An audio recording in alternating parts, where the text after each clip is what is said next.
This is respect to a senior lawyer. These people have worked with me as junior. Either Kishore Datta or Swan Bhattacharya or Sabyasachi Banerjee. It's a great humiliation to me. His arrogant attitude has destroyed the entire party. नमस्कार, आप देख रहे हैं news 18 का digital platform और मैं हूं आपके साथ जागृति खंतवाल। तो देखिए, पश्चिम बंगाल की राजनीति में इस वक्त भूचाल आया हुआ है, क्योंकि जिस तरह से तृणमूल कांग्रेस के पिछले 15 सालों से राज्य की सत्ता पर मजबूत पकड़ बना रखी थी, अब उसी पार्टी के भीतर बगावत के सुर तेज होते दिखाई दे रही हैं। एक तरफ पार्टी के वरिष्ठ नेता और लोकसभा में चीफ व्हिप कल्याण बनर्जी ने खुलेआम ममता बनर्जी के सामने अल्टीमेटम रख दिया है, तो दूसरी तरफ राज्यसभा सांसद प्रकाश चिक बड़ाइक ने इस्तीफा देकर पार्टी की मुश्किलें और बढ़ा दी है। देखिए, सवाल ये है कि क्या टीएमसी अपने सबसे बड़े आंतरिक संकट से गुजर रही है और क्या ममता बनर्जी को अपने ही नेताओं से सबसे बड़ी चुनौती मिलने वाली है। आपको विस्तार से बताते हैं। देखिए, सबसे पहले तो पश्चिम बंगाल की सत्ता का चेहरा रही ममता बनर्जी और उनकी पार्टी टीएमसी इन दिनों लगातार एक के बाद एक कई झटके झेल रही है। पार्टी के भीतर असंतोष बढ़ता दिखाई दे रहा है और बताया यह जा रहा है कि 60 से ज्यादा विधायक बागी रुख अपना चुके हैं और दिल्ली में भी कई सांसदों के नेतृत्व को लेकर सवाल उठाने शुरू कर दिए हैं। लेकिन इस पूरे घटनाक्रम में सबसे ज्यादा चर्चा जिस नाम की हो रही है वो है सेरामपुर से टीएमसी सांसद और वरिष्ठ नेता कल्याण बनर्जी। ऐसा इसलिए क्योंकि कल्याण बनर्जी वही नेता है जिन्हें हाल ही में ममता बनर्जी ने लोकसभा में पार्टी का चीफ व्हिप बनाया था। इसके लिए उन्होंने अपनी 40 साल पुरानी सहयोगी काकोली घोष को पद से हटाया था, लेकिन अब वही कल्याण बनर्जी पार्टी नेतृत्व के खिलाफ सबसे मुखर आवाज बनकर सामने आ रही हैं। दरअसल कल्याण बनर्जी ने सीधे तौर पर अभिषेक बनर्जी के खिलाफ मोर्चा खोल दिया है। उन्होंने ममता बनर्जी के सामने ऐसी शर्त रख दी है जिसने बंगाल की राजनीति में हलचल मचा दी है। कल्याण बनर्जी ने साफ शब्दों में कहा कि वो पिछले 45 सालों से वकालत और राजनीति में है और इस तरह का घमंडी और अपमानजनक रवैया बर्दाश्त नहीं करेंगे। उन्होंने ममता बनर्जी को संदेश देते हुए कहा कि या तो वो अभिषेक बनर्जी को रखे या फिर उन्हें चुने। अब इस पूरे बयान के बाद कई तरह की चर्चाएं राजनीतिक गलियारों में हो रही हैं, क्योंकि पार्टी के भीतर पहली बार इतनी स्पष्ट और खुली चुनौती देखने को मिली है। कल्याण बनर्जी यही नहीं रुके, उन्होंने अभिषेक बनर्जी पर और भी तीखा हमला बोला।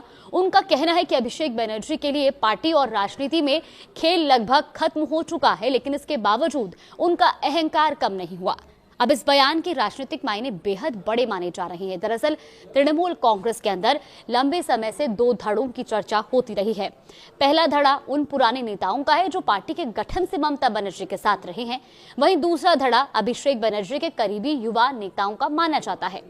अब तक ये टकराव पार्टी के अंदरूनी गलियारों तक सीमित था, लेकिन कल्याण बनर्जी के सार्वजनिक बयान ने इस संघर्ष को खुलकर सामने ला दिया। राजनीतिक विश्लेषकों का यह भी मानना है कि अगर पार्टी के पुराने और प्रभावशाली नेताओं का एक बड़ा वर्ग अभिषेक बनर्जी की नेतृत्व शैली के खिलाफ खुलकर खड़ा हो जाता है, तो टीएमसी के लिए आने वाले दिन और ज्यादा चुनौतीपूर्ण हो सकते हैं। अब इसी बीच ममता बनर्जी की पार्टी को एक और बड़ा झटका लगा है। टीएमसी के राज्यसभा सांसद प्रकाश चिक ने अपने पद से इस्तीफा दे दिया। उन्होंने राज्यसभा के सभापति को अपना इस्तीफा भेजते हुए तत्काल प्रभाव से इसे स्वीकार करने का अनुरोध किया है। अपने इस्तीफे पत्र में प्रकाश चिक ने राज्यसभा के सभापति और उपसभापति और राज्यसभा सचिवालय के अधिकारियों का सहयोग के लिए धन्यवाद भी दिया। लेकिन सबसे ज्यादा चर्चा उनके इस्तीफे के बाद दिए गए बयान की हो रही है। प्रकाश चिक ने कहा कि बंगाल की राजनीति ने जिस तरह का जनादेश दिया है उसे देखते हुए उन्होंने इस्तीफा देने का फैसला किया। उन्होंने ये भी कहा कि केंद्र और राज्य सरकार के बीच समन्वय की कमी के कारण पश्चिम बंगाल को लंबे समय तक नुकसान उठाना पड़ा और उनके मुताबिक पहले 34 साल के वामपंथी शासन और फिर 15 साल के टीएमसी शासन के दौरान भी केंद्र और राज्य के बीच बेहतर तालमेल नहीं बन पाया, जिसका खामियाजा जनता को भुगतना पड़ा। इतना ही नहीं, उन्होंने मुख्यमंत्री शुवेंदु अधिकारी के कामकाज की भी तारीफ की और कहा कि मुख्यमंत्री जो निर्देश देंगे उसी के अनुसार वो काम करेंगे।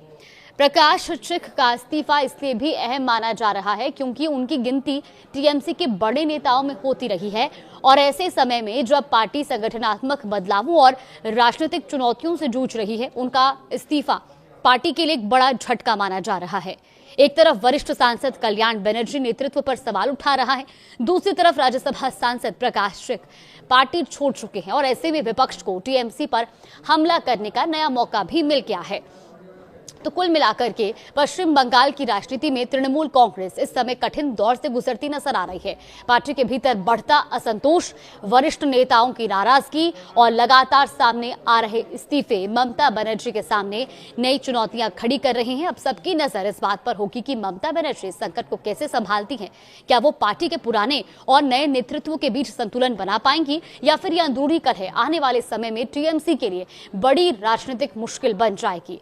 फिलहाल इतना है कि बंगाल की राजनीति में शुरू हुई यह हलचल आने वाले दिनों में और भी बड़े घटनाक्रमों को जन्म दे सकती है। कुछ और अपडेट्स आएगा तो आप तक जरूर साझा करेंगे।